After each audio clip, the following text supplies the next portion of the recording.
Now I've got myself another car, and it's the same model more or less I had before.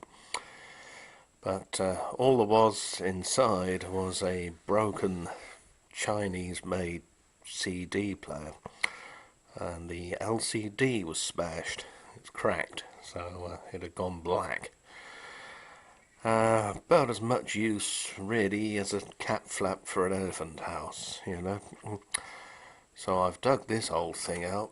This was made around 1990, and it's a Philips. It's made in France. Got an auto reverse cassette deck, and there's your radio tuning, band selection.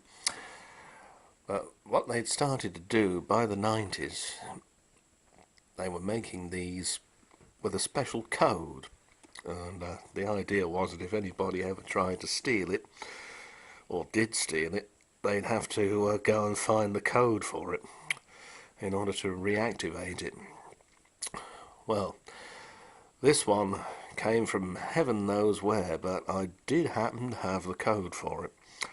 So I think, in view of the fact that it's a Rover car from the 90s that I have, this will be just the thing.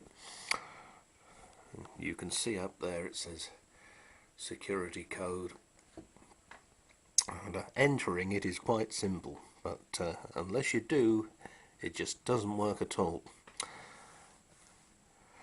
There's a loudness control there which will boost the bass. Nowadays they'd just call that a bass boost, wouldn't they? And a fader from front to rear on your volume control slot, balance and tone. I don't believe this one has the separate bass and treble. Anyway, all I've got to do now is fit it. It's quite easy to do. It just plugs in. Aerial goes there, and two connections here, and you just make sure this fits in its little recess at the back. Anyway, with that I better go and do it, hadn't I?